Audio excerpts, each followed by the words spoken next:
Birinchi bosqich Madinaning hijrat mazgilidagi vaziyati. Hijrat qilish deganlik har xil fitna-fasod va mashg'ir mazoqlardan qutulish degan ma'nili iboralab qolmasdan balki tinch omon shaharda yangi bir jamiyat barpo qilishga o'rtoq kuch chiqarish deganlik bo'ladi. Shunga bu yangi vatanni qurishga qudratning yetishicha kuch chiqara oladigan va uning qurilish ishlarini mustahkamlash va sha'nu shavkatini yuqori ko'tarishga tegishli hissini qo'sha oladigan har qanday bir mu'min musulmonga hijrat qilish farz qilib bekitildi. Chunki islom davlatini butun dunyoga yuzlantirish, islom nuri bilan jaholiyat zulmatini supurib tashlash va haq orqali botilni yo'qotish uchun cho'qim bir sistemalik, birlikka kelgan qudratli kuch bo'lishi zarur edi. Parcha-purat harakatlar bilan nishonga yetish mumkin bo'lmaydi. Madinada dal mush kuchning tashkillanishi uchun nihoyat yaxshi shart-sharoit hozirlangan edi. Shak shubhisizki, Rasululloh bu yangi jamiyat qurishda ko'pchilikning diniy dohisi, harbiy qo'mondoni va siyosiy yetakchi rahbari bo'ldi. Barliq huquq uning qo'liga nizosiz markazlashdi. Rasululloh Madinada ahvoli bir-biriga tubdan o'xshamaydigan mundaq 3 xil sinfdagi odamlar bilan to'g'ri, odil munosabat o'rnatishga to'g'ri keldi. Har bir sinfdagi kishilardan xarakteri o'xshamaydigan turli masalalarga duch keldi. Ular tövandagi sinflar edi. Birinchi, Rasulullohning oq ko'ngil, sof dilliq sahobalari. Alloh ulardan rozi bo'lsin. Ikkinchisi, texchi iymon etmay turayotgan mushriklar. Ular Madinadagi yerlik qabilalarning pushtidan bo'lgan nodon xalqlar edi. Üçüncü, Yahudiler. Ular Araplarga nisbatan yot millat edi. Birinci, Rasulullahning ashablari bo'libmi muhojirlar to'g'riliq duch kelgan masalalar shuki, Madinaning sharoiti ularga nisbatan ular Makkada beshidan o'tkazgan sharoitdan zo'r farqlanadi. Ular Makkadagi chig'ida garchi fikriy jihatda birlikka kelgan, hammasi bir niyat, bir maqsadda, birli nishonga qarab ilgarilayotgan bo'lsa-mu, lekin ularning kelib chiqishi bir-biriga o'xshamagan xilma-xil oilalardan edi. Ular u ko'chadan bu ko'chaga qo'g'ilib yuradi. Ularning hokimiyat ishlariga ozroqmi aralashish huquqi bo'lmagan edi. Barliq huquq dushmanlarning qo'lida edi. Shunga ular bu yerda, ya'ni Makkada har qanday bir insoniyat jamiyatida bo'lishga tegishli esil fazilatlar mujassamlangan yep-yangi bir islomiy jamiyat barpo qilishga qodir bo'la olmagan edi. Shuning uchunmi Qur'on Karimning Makkada nozil bo'lgan suralarida faqat islomiy aqida prinsiplari va har bir shaxs amal qila olishi mumkin bo'lgan shariat ahkomlarini bayon qilish va yaxshi odam bo'lish, xayri ihsonlik bo'lish, axloqli bo'lish va razil pastkashliklardan xoli bo'lish qatorliqlarga targ'ib qilish bilanla cheklanganligini ko'ramiz.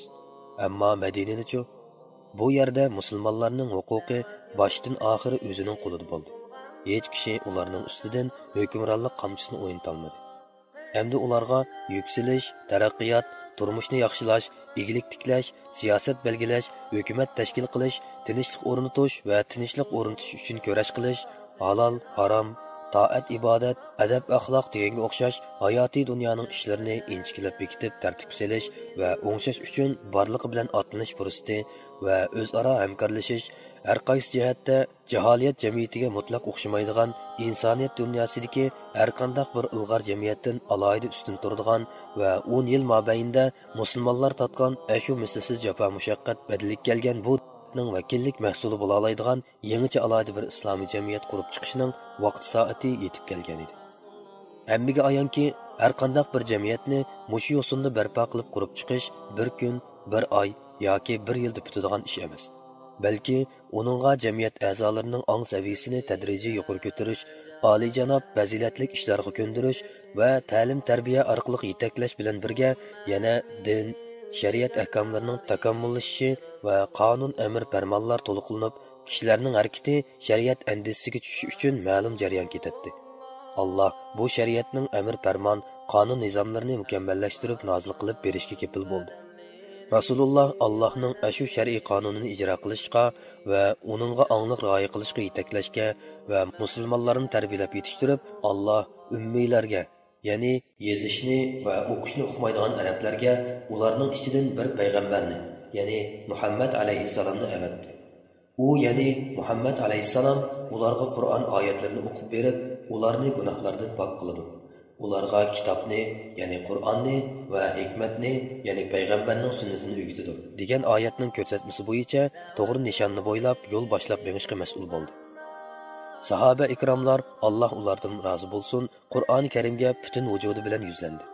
Ular Qur'oni Karimning ahkam, amr farmonlarini o'zlashtirishga aldiraydi va har qanday bir ahkam nozil bo'lsa, xo'shallik bilan qabul qiladi.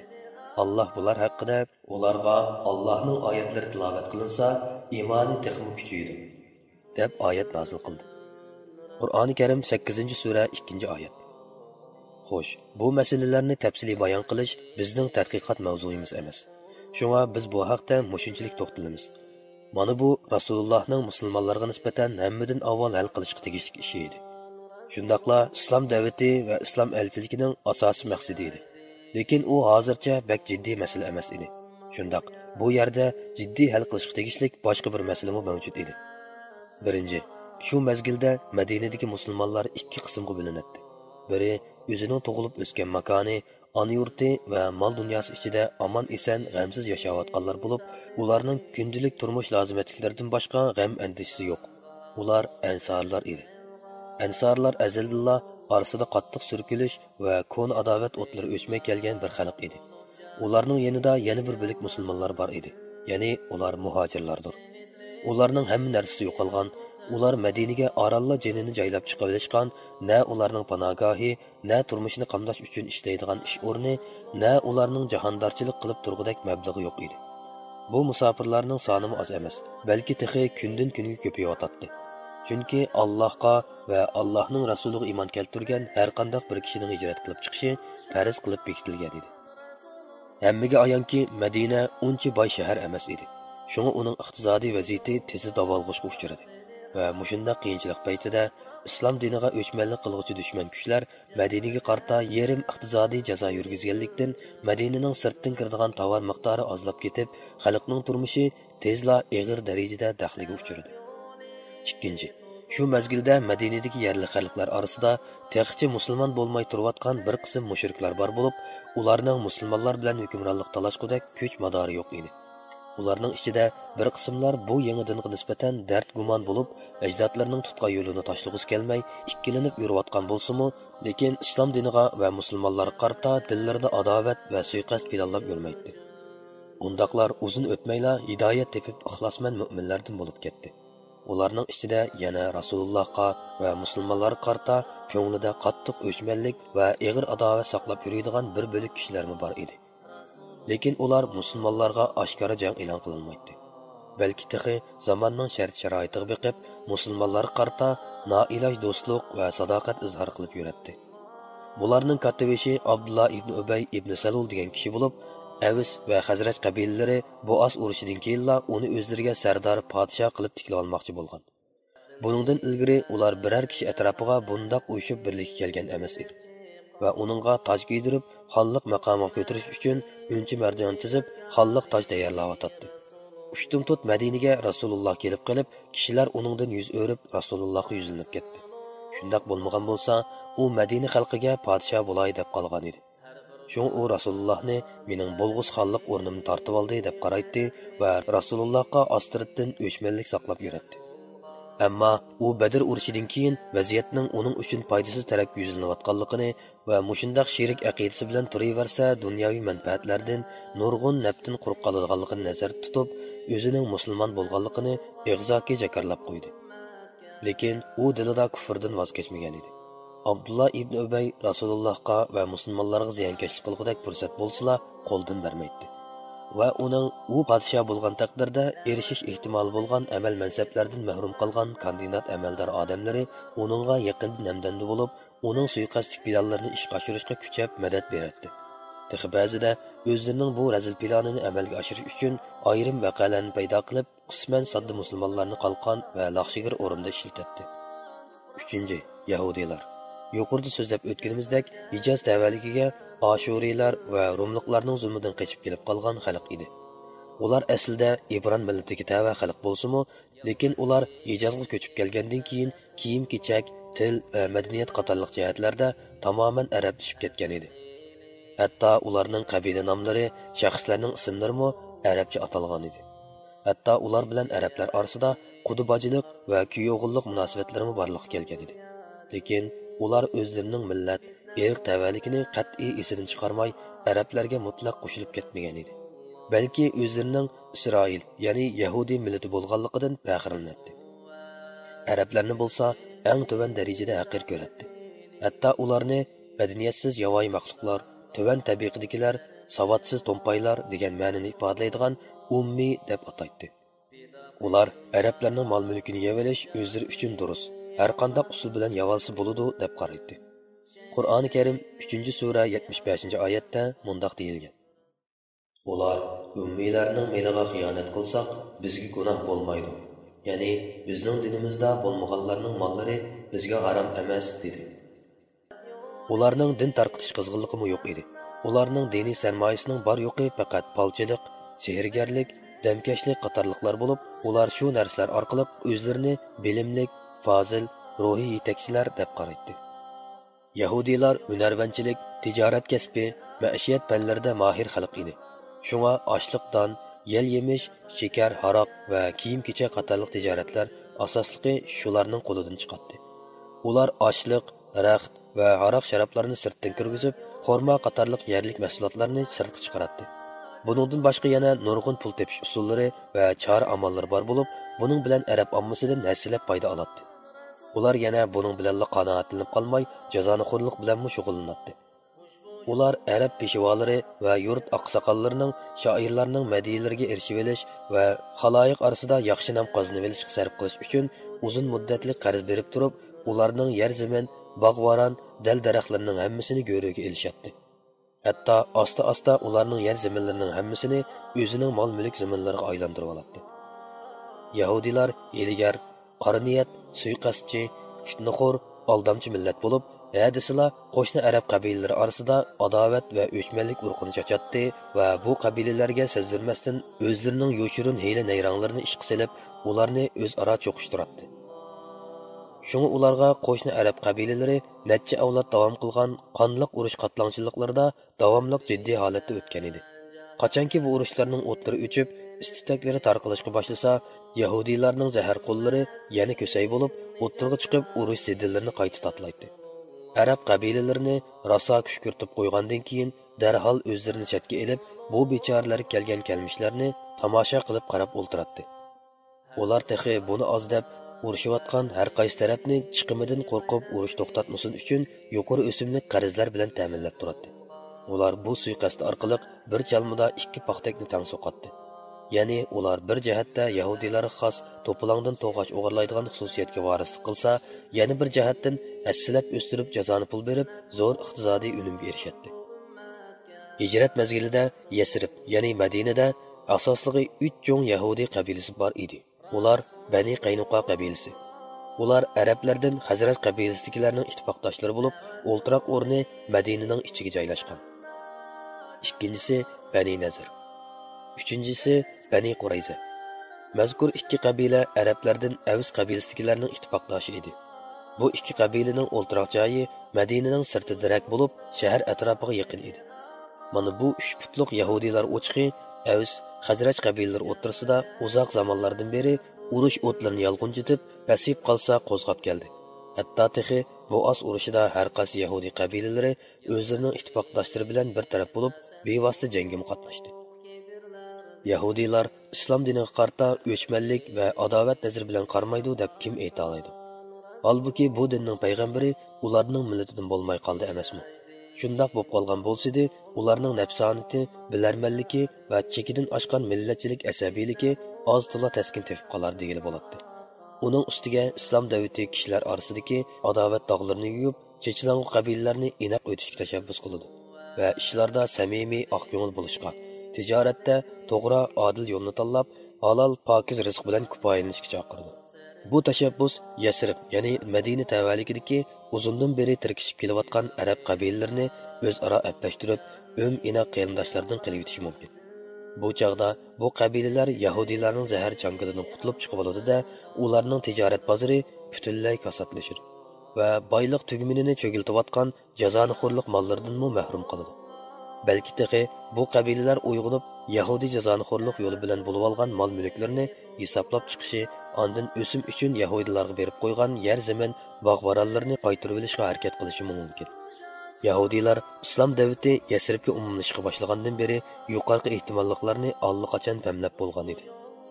Shunga ular bu o'yini damonliqcha oshkorlay olmagan bo'lsa-mu, lekin islom diniga va Rasulullohga qarta u Madinaga kelgan tunji kundan e'tiboran nihoyat qattiq o'chmalik saqlab keldi. Yahudiylarning bu qo'rsoq og'riqlari Ibn Ishoq Ummul Mu'minin Safiya radhiyallohu anhadan rivoyat qilgan mundaq bir vaqalik bilan aniq oshkorlandi. Ibn Ishoq mundaq deydi: Safiya bint Huyay ibn Akhtab mundaq degan: "Men otamning va tog'am Yasirlarning eng arzuli qizi edim. Har qachon bularning qishidan o'tsam, ular meni qo'ldan qo'lga elib o'ynatatdi. Boshqa bolalar bilan ancha kori bo'lmaydi.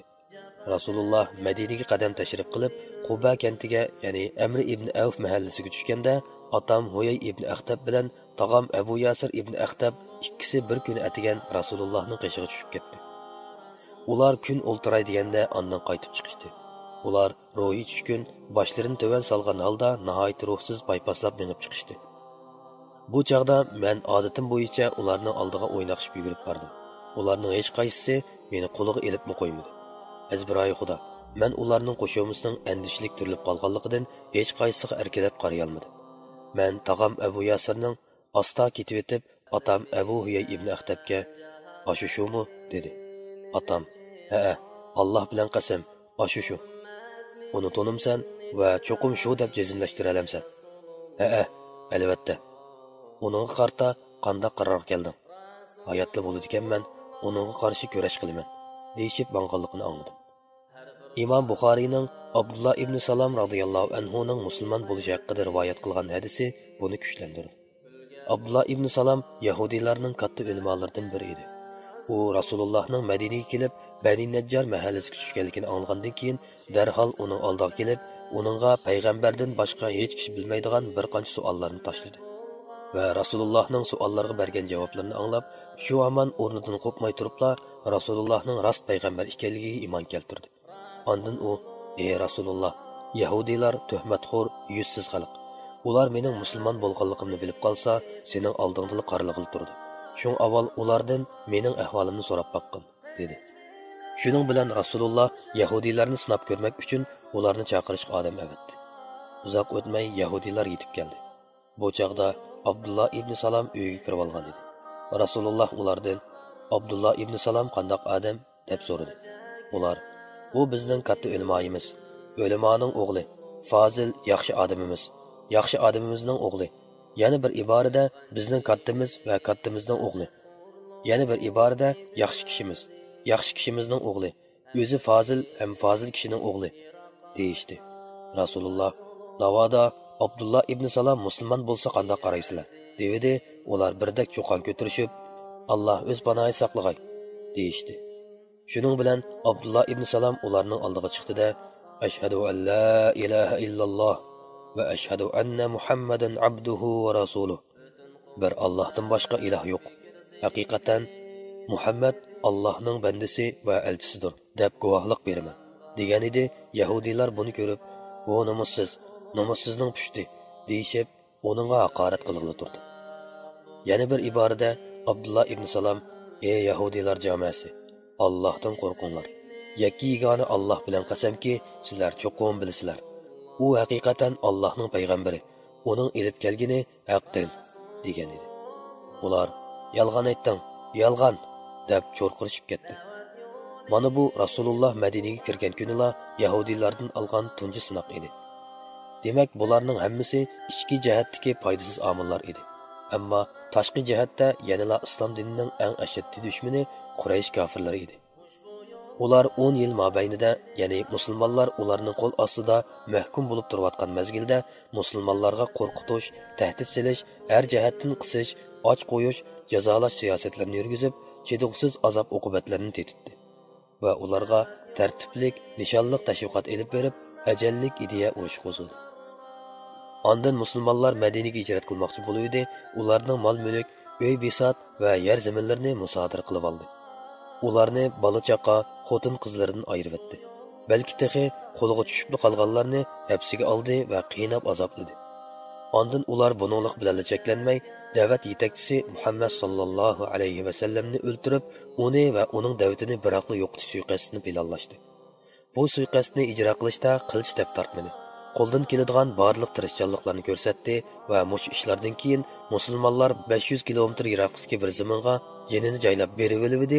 Ular yana o'zining haram aholisi, Baytullohning xizmatchi xodimlari bo'lish sifati bilan arablar orasidagi diniy va siyosiy o'rindan foydalanib, keng ko'lamda siyosiy hujum qo'zg'ab, Arab yarim orolining har qaysi bulung pushqoqlaridagi arab mushriklarini Madinaga qarashtirishga kuch kiritib, Madinani yarim iqtisodiy jazo yurgizish holatiga qistab keldi. Natijada bu yerga panohlanib kelayotgan musofirlarning soni kundan kunga oshayotgan bir paytda uning sirtdan kiradigan kirim miqdori barqansir ozlab ketdi. Cho'qimki Makkalik tajovuzchi zo'migarlar bilan musulmonlar o'rtasida bu yangi vatanda pat arada cho'ng bir urushning yuz berishi muqarrar bo'lib qoldi. Ammo bu urushga yanada musulmonlar sababchi deb ularni aybga buyurish, dal ishlarga baho berishda qo'sh o'lcham qo'llanuvchilarning hukmidir albatta. Musulmonlarmi o'zlarining mol-mulk va uy zaminlari musodara qilinganidek, bu zolimlarning mol-mulklarini musodara qilishi va ularning musulmonlar ustidan o'ynatgan qonli qamchilarini ularga tanglishi yo'lliq va xuddi musulmonlarning hayotini ig'ir xavf ostida qoldirgandek, ularning hayotini xavf ichida qoldirishi va turmush yo'llariga to'saliq qiyinchiliklarni paydo qilishi zarur albatta. Qisqasi, musulmonlarmi ularga qarta, ular musulmonlarga tutgan pozitsiya va harakatlarga asosan muomala qilish kerak. Shunda qilgandila, ondan ular musulmonlarni yo'qotish va ularni tub yiltizdan qurtish ham xiyoldan voz kechib, tinchlik yo'lini tanlashiga turtki bo'ladi. Mana bular Rasulullohning, Allohning elchisi, ummatning diniy rahbari va qo'shinning qo'mondoni bo'lish sifati bilan Madinaga qadam tashrif qilgan dastlabki mezgilda duch kelgan, hal qilish zarur bo'lgan masalalar edi. Haqiqatan Rasululloh Madinada o'zining payg'ambarlik rolini obdan joriy qildirdi va har bir qavmga o'ziga loyiq mehr shafqat mukofotini yetkazdi yoki jazo sharobini ichkizdi. Keng qo'lliq, afuchanlik, marhamatlik, o'ch elish va qattiq qo'lliqdan hamisha g'olib keldi. Oxiri bir qancha yil ichida yarim orolning siyosiy huquqi islom dinining va musulmonlarning qo'liga o'tdi. Muhtaram kitobxon, tuvandagi qo'llardan bularni texmi ro'shan ko'rib olasizsiz. Yangi jamiyat qurilishi. Biz oldingi boblarda Rasulullohning Madinadagi Bani Najjar qabilasiga tushgan vaqti juma kuni Hijriyaning 1-yili Rabiul Avvalning 12-kuni, milodiya 622-yili 27-sentabr kuniga to'g'ri kelgan edi. U Bani Najjar mahallasida Abu Ayyubning qo'rosi oldida bir parcha tashlandiq yerga tushib, Xudo xolisa turalg'imiz mushu yerda bo'ladi degan. Ondan Abu Ayyubning uyiga kirib ketgan degan edi. Masjidun Nabaviy, ya'ni payg'ambar masjidining bino qilinishi. Rasulullohning shuningdan keyin bosgan tunji qadami Masjidun Nabaviyni bino qilish bo'ldi. U tugisi qayta-qayta 2 qatim cho'kib olgan hilqi yerni 2 yetim boladan setib olib, u yerga masjid bino qilishga buyurdi. Rasululloh masjid qurilishiga o'zi bevosita qatnashdi. U xish toshlarni yo'tkab etib mundoq deydi: "Ey Alloh, chin hayot, hayoti oxirat. Muhojir ansorlarga ayla mag'firat." Rasululloh yana: "Ko'tirginimiz Xaybar yukiga o'xshamas. 1000 hazar ko'p yaxshidir, Parvardigorim qoqshimas" deydi. Bu mo'liq misralar sahobalarning qurilish qizg'inligini yuqori ko'taribdi. Hatto ularning biri javob qaytarib mundoq deydi: "Gar desang biz o'ltirib payg'ambarim ishlasin. Ozg'un amal o'zi shu tosh va tuproq tishlasin." Masjidga tayyorlagan o'rinda mushriklarning ko'ni qabrlari, xarob ozganlar, andisonda xurmo va g'arqat daraxtlari bor edi. Rasululloh qabrlarni ko'latqizib o'tdi. Ozganlar tindirildi. Xurmo va boshqa dal-daraxtlar kesilib, masjidning oldi temiga tizildi. Masjidning qiblasi Baytul Muqaddasga udullandi. Eshikning 2 yon boynasini tosh bilan, atrof tomlari xish loy bilan qo'pirildi. Usti xurmo shox-shumbulari bilan yepildi. Türk xurmo yog'chining g'oli va badr cho'tillaridan etildi. Ostiga qum shig'illar yotqizildi va 3 yerga eshik ochildi. Masjidning qibla tom tarafidan oldi tomgacha bo'lgan uzunligi 100 gaz. Kengligi mo shunchalik yoki sal tarroq bitib chiqdi. Masjidning temining asosi g'oli 3 gazga yaqin tutildi. Masjid bitgandan keyin uning yon tarafiga xom qishlar bilan bir qancha kichik uylar selinib, ustiga xurmoning shox-shumbulari yepildi. U Rasulullohning ayollari uchun selingan hujralar edi. Hujralar bitgandan keyin Rasululloh Abu Ayyub uyidan uningga ko'chib keldi. Bu masjid namoz ado qilish uchun selingan xonali bo'lib qolmasdan, balki u musulmonlarga islom diniy ta'limotlari va amr farmonlar yetkaziladigan so'rin adab axloq o'rganadigan oliy bilim yurti. Uzoq zamonlardan beri jaholiyat va ichki urushlar yiroqlashtirayotgan bir-biriga o'chmanlik bor qabilalarning uchrashish, o'zaro tushunish va o'zaro ulfat hosil qiladigan yig'in markazi. Ijtimoiy ishlar bartaraf qilinadigan, dushmanga qarshi qo'shin tashkillaydigan harbiy baza. Shundaqla maslahat, kengash so'rini va ijroiya majlislarini o'tkazadigan parlament, ya'ni qurultoy organi bo'lgan edi. Shuning bilan bir vaqtda bu masjid yurt makonlaridan, mol dunyolardan va oila tavobatlardan ayrilib musofir bo'lib ketgan zo'r bir turkum kambag'al muhojirlarning turalg'u joyi bo'lgan edi. Hijratning dastlabki mezgillarida har kuni 5 qatim o'qilib, jahonni larzaga soldigan o'nliq sado azon to'lash yo'lga qo'yildi. Imom Tirmiziy, Abu Davud, Ahmad va Ibn Xuzaymlardan rivoyat qilgan hadisda Abdullah ibn Zaydning azon to'g'riliq ko'rgan tushi hammaga ma'lumdir. Islom qarindoshligi. Payg'ambar alayhisalom yig'ilish va birlashish markazi masjidning qurilishini olib berish bilan birga yana muhim tarixiy ahamiyatga ega ulug'vor hamda ajoyib xislatlik mundaq bir ishni olib bordi. U bo'lsa-mu muhojirlar bilan ansorlar o'rtasida qarindoshlik munosabati o'rnatish ishi edi. Ibn Qayyum mundaq dedi: Arqadalloh Rasululloh ansorlar bilan muhojirlarni yig'ib, Anas ibn Malikning qo'rosida ular o'rtasida qarindoshlik munosabati o'rnatish faoliyati olib bordi. Bu faoliyatga 90 kishi qatnashdi. Ularning yarmi ansorlardan, yarmi muhojirlardan edi. Rasululloh ularni o'zaro kuyinsin va o'zaro yordamda bo'lsin uchun qarindosh qilib qo'ydi. Ular Badr urushidan keyinga qadar urug' tuqqanlar bir-biriga mirosxo'r bo'lishmasdan, shu islom qarindoshligi o'rnatganlar bir-biriga varis mirosxo'r bo'lishadi. Alloh sura Anfalda urug' tuqqanlar bir-biriga mirosxo'r bo'lishga yotlardan eng haqliqdir degan oyatni nozil qilgandan keyin islom qarindoshligidagi bir-biriga mirosxo'r bo'lish qoidasi amaldan qoldirilib, faqat urug' tuqqanlar mirosxo'r bo'lish qoidasi saqlab qolindi. Aytishlarga qaraganda Rasululloh ikkinchi qadamda muhojirlarni o'zaro bir-biriga chetib qarindosh qilib qo'ygan. Ammo avvalgi qarash texmi to'g'ridir. Chunki muhojirlar orasida islom qarindoshligi, yurtdoshlik, nasab va urug' tuqqanchilik munosabati bor bo'lg'achqa, ular orasida qayta qarindoshlik munosabati o'rnatishning zarurati yo'q edi. Ammo ansorlar bilan muhojirlar o'rtasida bu faoliyatni olib berish to'liq zarur va ahamiyatli ish bo'lgan edi. Bu qarindoshlikning nishoni İmam G'azzali aytganidek, jaholiyatcha asabiylikni tugutish va kishining qadr-qimmati va yoki xor zabulligi uning ideya, axloqi va taqvodorligi bilan zich birlashtirish degan bo'ladi.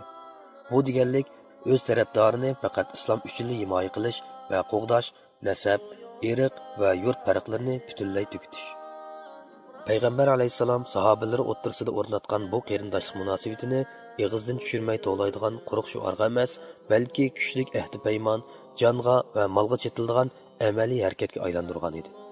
O'z manfaatidan boshqalarning manfaatini oliy bilish, o'zaro kuyinish va o'zaro unsi ulfat va chiqishqoqlik bu qarindoshlikqa shundoq cho'nqur singan ediki, u ishlar bo'lib, bu yangi jamiyatni ajoyib ta'sirli ish izlar bilan to'shqizib o'tgan edi. Imom Buxoriyning naql qilgan hadisida muhojirlar Madinaga kelgandan keyin Rasululloh muhojirlar bilan ansorlar o'rtasini qon qarindosh qilib ketib qo'ydi. Abdurrahman ibn Avf bilan Said ibn Rabi'aning o'rtasini qarindosh qilib qo'ygan edi. Said Abdurrahmonga: "Men ansorlar ichida eng moldor odamman. Mollarimni ikki asli qilib, birini sen olgin. Ikki ayolim bor. Sana qaysi chiroyli ko'rinsa, menga aytgin. Uning taliqini beray. Iddati chiqib bo'lganda sen nikohingga olgin", dedi. Abdurrahman uningga javoban: "Alloh sening oilangga va mol dunyolaringga barkat bersin. Menga bozoringlarni ko'rsatib qo'ysanglar kifoya", dedi. Shuning bilan ular Abdurrahmanni Bani Qaynuqa bozoriga boshlab berdi. Abdurrahman u yerda uni elib, buni setib degandek birdamdala ma'lum miqdorda qurut va ozroq yog' payda oldi. Ertasi atigan yana bordi. Shundoq qilib bir kuni u Rasulullohning yoniga kelgan edi, uningdan o'ylanguchining alomatlari ma'lum bo'ldi. Rasululloh uningdan "Nima ish bu?" deb so'raydi. Abdurrahman "O'ylanib oldim" deb javob berdi. Rasululloh uningga "Qanchalik to'yliq aparding?" dedi. Abdurrahman "O'qchi cho'ngliqida oltin mahri berdim" dedi, deyiladi. İmam Buxoriy Abu Hurayra radhiyallohu anhudan rivoyat qilgan hadisda ansorlar payg'ambar alayhisalomga qo'rmizorlikni biz bilan muhojir qarindoshlarimizga bo'lib bergin degan edi. Payg'ambar alayhisalom "Yo'q, unda qilsak bo'lmaydi" deb unmadi. Bu chaqda muhojirlar "Qo'rmining biz bilmaydigan ishlarini o'zinglar qilinglar" Ammo usuliga tang sherik bo'layli degan edi. Ansorlar bosh ustiga deyishdi. Ansorlarning bu javobi ularning muhojir qarindoshlarini qanchalik qizg'in kutib olganligini, ular uchun har qanday bedel to'lashga, o'z manfaatidan voz kechishga, samimiy sadoqatmand bo'lishga har zamon, har makonda tayyor ekanligini bildirdi. Shundaqla muhojirlarning bu hurmatni to'g'ri qadrlaganligini va ansorlarning mol-mulkini Xudoyim berdi deb tayyorga ayyor bo'lib turib olmasdan ehtiyojiga tushliq elib sarf qilganligini uqtirdi. Bu qarindoshlik o'rnatish harakatining musulmonlar keyingi kunlarda duch kelgan har xil mushkulotlarni unumli hal qilishda haqiqatan yiroqni ko'rarlik bilan o'tirib qo'yilgan dono tadbir bo'lganligini ko'ra olamiz. Islomiy ittifoqdoshlik ahdnomasi. Payg'ambar alayhissalom mu'min musulmonlar orasida qon qarindoshlik munosabati o'rnatgandek, ular orasida yana islomiy ittifoqdoshlik ahdnomasi o'rnatdi. U bu orqali musulmonlarning vujudida qolib qolgan jaholiyatning ko'ni asabiy qarashlarini va qabila talash tortishlarini tugatdi. Jaholiyatning qaloq an'analariga xotima berdi. Ahdnomining moddalari tuvandikilardan iborat edi. Bu Muhammad sallallohu alayhi va sallamning Quraysh va Yasrab, ya'ni Madinalik mu'min musulmonlar orasida va bularga agishib keyin qo'shilgan va ular bilan bir tam bo'lib jihad qilganlar o'ttirsiz to'xtatgan ittifoqdoshlik ahdnomasidir. Birinchi, mu'min musulmonlar bir ummat hisoblanadi. Yot dindikilarni o'z ichiga olmaydi. Ikkinchi, Qurayshlik muhojirlar o'z holiga yarasha diyat to'lam ishlarini ustiga oladi. Musulmonlar orasidagi asir qutuldirish ishlariga angliq kuch qo'shadi. Ansorlarning har qaysi qabilalari o'zlarining to'lam diyat ishlarini avvalgidekla o'zlari ustiga oladi. Har qaysi aymoq avullar o'z asirlarini qutultirishga tirishadi. Uchinchi, mu'min musulmon bo'lgan kishi asir qutqizish yoki to'lam to'lash ishlarida o'zini chatga elib olmaydi. To'rtinchi, taqvodor mu'minlarga qarshi turganlarga yoki ularga qarshi dushmanlik suiqasdini planlovchilarga, gunoh ma'siyat, tajovuzchilik, ig'vogarchilik, buzuqchilik yo'lini tutuvchilarga o'rtaq qarshi turadi. 5.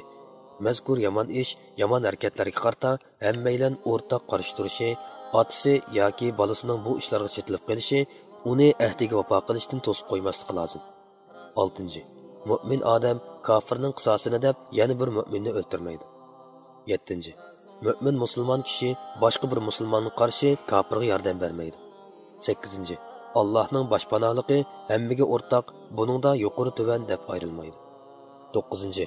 Yahudiylardan bizga tabi bo'lganlar boshqa yahudiylarga nohaq uvol qilinmagan yoki zulmga uchirmagan asosda qo'g'dash va qo'llash lozim. 10. Mu'min musulmonlarning tinchligi bir butun jamoatchilikning o'rtaq tinchligidir. Shunga Alloh yo'lidagi jihodda bir mu'min yana bir mu'minning fikrini anglamay turib, o'z beshimchilik bilan sulh tuzmasligi lozim. Biroq tang barobarlik, adolat uchun bo'lsa, u uningdan mustasnodir. 11. Mu'min musulmonlarning o'z orasidagi qon to'kilish ziddiyatlarida Allohning hukmi bo'yicha mukofot va jazo yurgiziladi. 12. Har qanday bir yasrablik mushrik Qurayshlarning meliga na jiniga panolik berolmaydi va uni mu'minlardan qo'g'dab qola olmaydi. 13. Har qanday odamning yana bir mu'min odamni qasddan nohaq o'ldirganligi isbotlansa, u qisos uchun o'ldirildi. Biroq o'lgich tarafning egichi aqllari afu qilsa, u bu hukmdan mustasnodir. 14. Bu hukmni ijro qilishda hamma mu'min musulmonning o'rtaq majburiyati bor. Ijro qilishga kuch chiqarishga bo'ladi-ki, hargiz passivlik qilishga bo'lmaydi. 15. Mu'min musulmonlar buzuq niyatlik odamlarga yordam berishga va ularga sovrin hozirlab berishga bo'lmaydi. Kimda-kim shundoq odamlarga yordam beradigan yoki sovrin hozirlab beradigan, qiyomat kunida u Allohning la'nati va g'azabiga duchor bo'lishga munosibdir. Uningdan na farz, na nafli ibodat, sadiqa qabul qilinmaydi. 16. Musulmonlar har qanday bir ishda ixtiloflashib qolsa, uni Allohning va uning payg'ambari Muhammad alayhisalomning ayirib bir taraf qilib qo'yishiga suniladi. Ruhiy tarbiyaning ijtimoiy ta'siri. Mana mushundaq hikmatlik, dono tadbir va puxta asoslar bilan Rasululloh bu yangi jamiyatning ul asosini turg'izdi. Bu buyuk yuzlanish nihoyatda shu ulug' sahobalarning Rasulullohning ma'rifatlik suhbat buluqidan olgan ruhiy uzuqning amaliy ta'siri edi. Rasululloh ularga ilm-bilim o'rgatdi. Ta'lim-tarbiya ilib berib, ruhiyatini paklab, asl axloqlarga targ'ib qilib turadi va ularga qarindoshlik, axloq fazilatlik va toat ibodatlik bo'lishning qoida yo'sillarini o'rgatdi. Bir kishi Rasulullohdan islom dinida amallarning qaysi yaxshi deb so'raganda, Rasululloh ochlarga tomoq bersan, to'nigan, to'nimagan hammaga salom qilsan, deb javob berdi. Abdullah ibn Salam mundoq deydi: Rasululloh Madinaga qadam tashrif qilgan kunila men uning oldiga keldim. Uning chiroyini ko'rib, hargiz yolg'on aytmaydiganligini pamladim. U tunji so'zlagan nutqida: "Ey xaloyiq, salomni unlik oshkor qilinglar. Ochlarga taom beringlar. Urug' tuqqanlarga sizlar rahim qilinglar. Kechida hamma odam uxlaganda sizlar namoz o'qinglar. Shundoq qilsanglar, omon eson jannatga kirsizlar", dedi. Rasululloh yana mundoq deydi: "Qo'lim qo'shnilari yomonlikdan amin bo'lolmaydigan odam jannatga kira olmaydi." Musulmon degan boshqa musulmonlar uning tili va qo'lidan amin bo'la olgan odamdir. Bir kishi o'ziga yaxshi ko'rganni boshqa mu'min qarindoshiga yaxshi ko'rmagicha komil mu'min bo'la olmaydi. Mu'min musulmonlar go'yo bir tan, bir gavdaga o'xshaydi. Ko'zi og'rirsimi butun badani sirqiraydi, bosh og'rirsimi ham shundoq. Mu'min musulmonlar o'zaro hamdamda bo'lishda go'yo cho'ng bir binoga o'xshaydi. Uning xishlari bir-birini chingitadi. U yana mundoq deydi: "Adovatlashmanglar, hasadxo'rlik qilmanglar, dushmanlashmanglar. Ey Xudoning bandalari, hammanglar bir tuqqan qarindoshdek bo'linglar. Musulmon odamning o'zining musulmon qarindishini 3 kundan ortiq tashlab etishi to'g'ri bo'lmaydi. Mu'min musulmonlar o'zaro qarindoshdir. Bir-biriga zulm qilmasin va uni dushmaniga tutib bermasin. Kimiki qarindishining hojatini ravo qilish yo'lida mangsa, Alloh uning hojatini ravo qilib beradi. Kimiki bir musulmon qarindishini g'amdan xalos qilsa, Alloh u odamdan qiyomat kunining qiyinchiliklaridan cho'ng bir qiyinchilikni ko'tarib yetadi. Kimiki har qanday bir musulmonning aybini yapsa, Alloh qiyomat kunida u odamning aybini yapadi. Zimindagi kishilarga mehr shafqat qilinglar. Alloh sizlarga rahim qiladi. Atrofdagi qo'lim qo'shnilari och yalang'och yuribsa, o'zini yeb ichib qo'ziqi to'q yurgan kishi mu'min emas. Mu'minni tillash fosiqlikdir, uning bilan urushish kufrlikdir. Rasululloh yana yo'llardan ziyonli narsalarni yo'qotishni sadiq qilganlarga barobar deydi va uni iymonning bir tarmoqi deb hisoblaydi. U yana mu'min musulmonlarni xayri saxovat qilishga targ'ib qilib, sadiqa va saxovatning fazilatlari to'g'risida odamning dili erigidek yaxshi gaplarni qilib beradi. U sadiqa berish gunoh ma'siyatlarni go'yo suv o'tni o'chirgandek o'chiradi, dedi. Qaysi bir musulmon yalang'och yelin qolgan bir musulmonni kiyim kiygizib qo'ysa, Alloh u musulmonga qiyomat kuni jannatning yeshil tonlaridan bir ton yapadi. Qaysi bir musulmon ussuz, tashna musulmonga suv bersa, Alloh uni jannatdagi shirin buloqdan sug'uradi. Bir xo'mining yerimini sadiqa qilish bilan bo'lsa-mu, do'zax o'tidan saqlaninglar. Uni topolmasanglar, chiroyli gap bilan bo'lsa-mu, shunday qilinglar. Shuning bilan bir vaqtda Rasululloh yana tilamchilik qilish va boshqalarning qo'liga qaraydigan tayyor tap bo'lib qilishdan qattiq saqlanish buyurdi va sabrchan, qanoatchan bo'lishning fazilatlarini tushuntirdi. U boshqalarning qo'lidan bir narsa silab yeyish qiyomat kunida tiliguchining yuzida o'chmas dog' yoki atsiz holat va yoki saqaymas ziyda jarohat paydo qiladi. Biroq majburlik holat buningdan mustasnodir, deydi. U yana sahobalarga Alloh tarafidan ibodatga beriladigan katta ajr savoblarni, Alloh tarafidan ibodatga beriladigan katta ajr savoblarni so'zlab berish bilan billa o'ziga nozil bo'lgan vahiylarni o'qib berib, ularning vahiy ilohiy bilan bo'lgan munosabatini ching'atdi. Ularmo kunlik vahiyni Rasulullohning oldida o'qib olish orqali o'zlarining ilohiy vahiy bo'lgan tonishini o'stiradi. Bu xil dars muzokara ularga ularning tushunchasini oshirib, bilimini cho'nqirlashtiradi va ularga islomiy da'vatning talabi va ilohiy elchilikning mas'uliyatini tunutadi. Rasulullohning mana mushundaq mukammal tarbiyasi ostida sahobalarning butkul ruhiy dunyosi, axloq ravishlari butunlay islomiy ong, islomiy ideya asosi qurilib, ular o'zlari e'tiqod qilgan va bay'at bergan bu dinning mohiyati va oxirgi nishonini mukammal ravishda tushundi. Ular hayotlikdagi har qanday hodisiga islomiy ong va islomiy nuqtadan shay'larning qimmatini faqat islomiy o'lcham bilan o'lchaydigan bo'ldi. Rasululloh yana sahoba kiramlarning vujudida ma'naviy madaniyat fazilatini va go'zal axloq saviyasini yuqori ko'tardi. Ularni kishilik qadr-qimmat qarashi, dunyo qarashi va yuqori ulgi tiklash qarashi bilan tarbiyalab, oxiri ularni insoniyat tarixida payg'ambarlardan qolsa kamolat yuqori pallasidagi eng loyiq o'g'ilish ulgilaridan qilib yetishtirib chiqdi. Abdullah ibn Mas'ud: "Sizlardan ilgirkilarning yo'lida mangmoqchi bo'lganlar cho'qim o'lib ketgan yaxshilarning yo'lini mangsin." Chunki hayot kishilar fitna fasoddan amin bo'lolmaydi. Ana shular, ya'ni Rasulullohning sahobalari mushu ummatning eng afzal kishilaridir. Ular qalbi pok, ilmi cho'nqur, quruq takallubdan xoli kishilar edi. Allah ularni o'z payg'ambarining suhbati uchun va o'z dinini barpo qilish uchun tanlagandi. Shunga ularning fazilatini toninglar va ularga agishinglar. Qudratinglarning yetishicha ularning axloq fazilatlarini o'zlashtiringlar. Chunki ashularla to'g'ri hidoyat bilan ketganlardir, degan. Eng muhimi mushu ummatning eng oliy yo'lboshchisi bo'lgan Rasululloh sallallohu alayhi va sallam yuksak kamolat, tabiiy iqtidor